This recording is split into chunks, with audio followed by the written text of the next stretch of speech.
Saat dunia bimbang. Saat ketidakpastian melanda. Satu logam berdiri di antara harapan dan kejatuhan. Di tengah badai ketidakpastian global, emas sang raja abadi berdiri menatap badai. Namun kini, ujian besar kembali datang. Akankah emas bertahan? Ataukah terhempas dalam gelombang? Dunia sedang bergetar.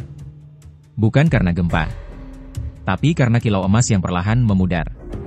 Kita semua pernah mendamba emas. Kilauan abadi, lambang kejayaan, penjaga masa depan. Tapi hari ini, kita dipaksa membuka mata. Emas, raja segala logam, sedang menghadapi cobaan terberatnya. Dan pekan ini, bisa jadi pekan paling menentukan. Senin pagi ini, 28 April 2025. Di tengah dinginnya dunia yang penuh ketidakpastian, harga emas dunia kembali merosot. Harga spot emas turun 0,07% menjadi $3.315,20 per troy ounce. Padahal Jumat lalu, turunnya lebih dalam, hampir 0,90%. Namun, bukan hanya pasar dunia yang terguncang. Di tanah air kita tercinta, Indonesia, kilau emas Antam juga ikut meredup perlahan. Per hari ini, harga emas Antam tercatat di angka Rp1.960.000 per gram. Sebuah angka yang mencerminkan kenyataan pahit. Karena turun sebesar Rp5.000 dibandingkan harga Sabtu kemarin. Mungkin, bagi sebagian orang, Rp5.000 hanyalah angka kecil. Namun bagi para pejuang mimpi, setiap rupiah berarti peluang. Penurunan kecil ini bisa menjadi isyarat. Isyarat bahwa emas sedang menunggu. Menunggu saat yang tepat untuk kembali melesat. Atau mungkin, memperingatkan kita bahwa badai yang lebih besar belum selesai. Apa yang terjadi? Musuh lama kembali datang, dolar Amerika. Indeks dolar naik 0,22%, berada di 99,69. Kuat, mendominasi. Menekan harga emas hingga terjatuh perlahan. Dan bukan hanya itu.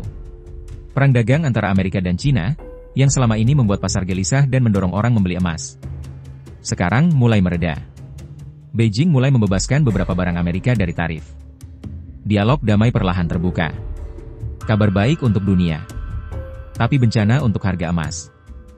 Daniel Gali, seorang ahli dari TD Securities, mengatakan bahwa penurunan tarif itu jelas berdampak negatif ke harga emas.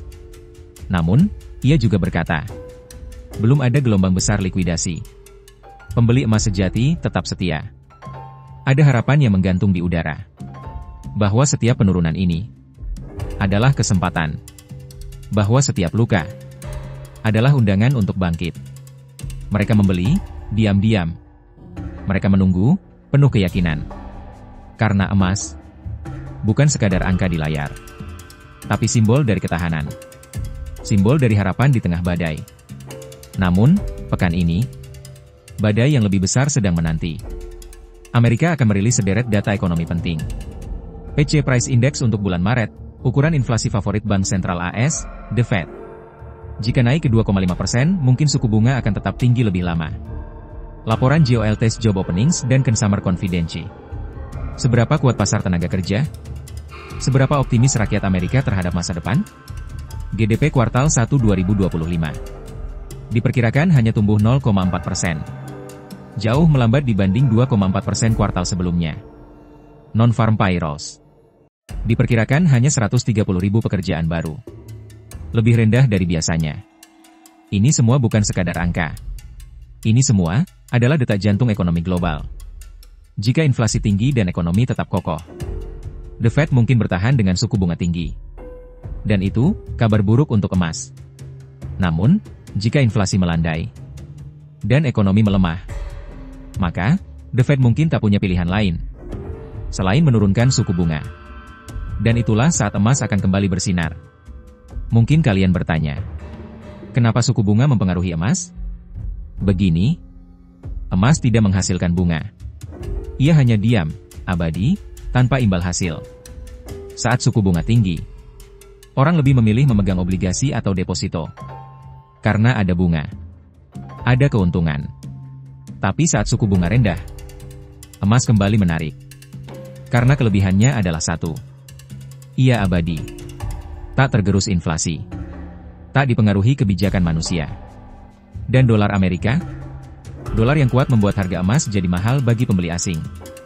Sebaliknya, dolar yang lemah membuat emas terlihat lebih memesona. Itulah kenapa kita harus mengawasi data ekonomi Amerika. Seperti menunggu tanda-tanda badai datang atau pergi.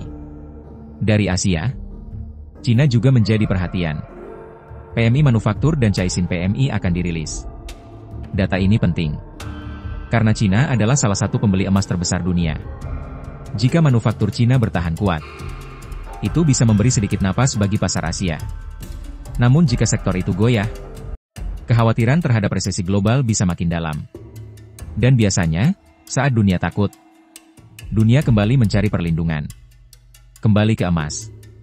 Kita semua di sini adalah saksi dari perjalanan panjang emas.